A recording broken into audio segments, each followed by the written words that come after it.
Start.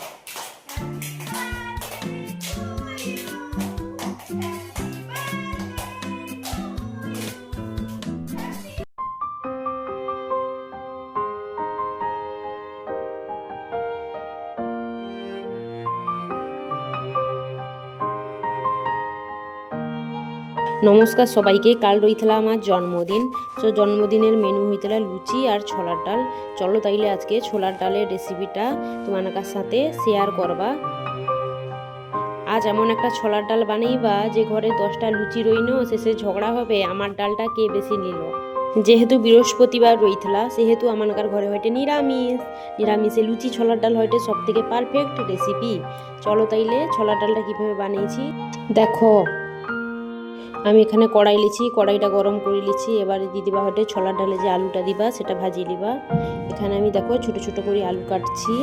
আলুটা সুন্দর করে তেলটা গরম হইলে তুলি দিবা, দিয়ে নুন দি করে সুন্দর ঢাকা দিয়ে ভাজিয়ে নিবা আলুটা।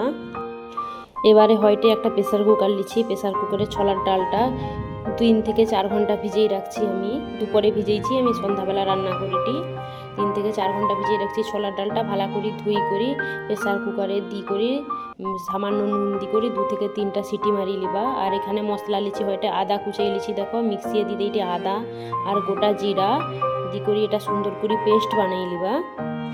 আলুটা দেখো আমার প্রায় ভাজা হয়েছে, আলুটা ভাজা কমপ্লিট হয়েছে। এবারে হয়তো উঠেই লিবা আলুটা কড়ানো করি। এবারে কড়াই দিয়ে দিচ্ছি হয়তো সরিষার তেল। সরিষার তেলে দিয়ে দিবা হয়টে শুকনা লঙ্কা 3টা। শুকনা লঙ্কাটা ভাজা হয়ে গেলে দিয়ে দিবা হয়টে পরিমাণ মতো গোটা জিরা আর 5 ফোড়ন। দিয়ে সুন্দর করে ভাজা হয়ে গেলে দিয়ে দিবা হয়তো টমেটো। আমি এখানে একটা টমেটো কুচিয়ে নিয়েছি। টমেটোটা দিয়ে হালকা ভাজিয়ে লিবা। টমেটোটা ভাজা হয়ে এসছে দেখো। এবারে দিয়ে দিই আদা আর জিরার পেস্টটা। আদা জিরার পেস্টটাও সুন্দর করে ভাজি লিছি। এবারে পরিমাণ মতো হলুদ গুঁড়া লঙ্কা গুঁড়া দিয়ে করে সুন্দর করে মশলাটা কষাই লিবা।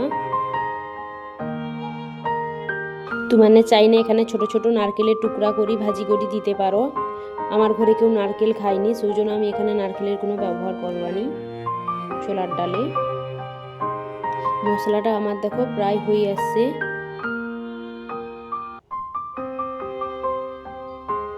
কষানো হয়েছে। এবারে ছোলার ডালে সিদ্ধ করা ছোলার ডালটা দিয়ে দিবা।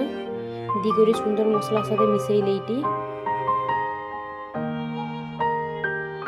ডালটা হালকা কষিয়েই নে দিয়ে দিবা হয়তো পরিমাণ মতো জল।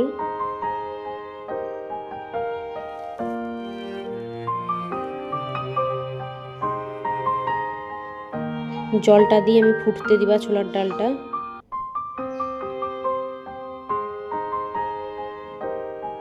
ছোলার ডালটা ফুটিয়ে আসছে। আমি এখানে পরিমাণ মতো চিনি গরম মশলা দিয়ে দিচ্ছি দেখো। গরম মশলা দিয়ে করে সুন্দর করে ফুটতে দিছি। নামকিয়ে দেবার আগে দেখো আমি এখানে ঘি দিয়ে দিইটি। ঘি দিয়ে ছোলার ডালটা নামকিয়ে লিবা। আমার ছোলার ডাল কমপ্লিট। এখানে আমি ফুলকো ফুলকো লুচি ভাজিয়ে লিছি ছোলার ডালের জন্য। আমার ভিডিও যদি ভালো লাগে লাইক কমেন্ট শেয়ার করবো বন্ধুর সাথে।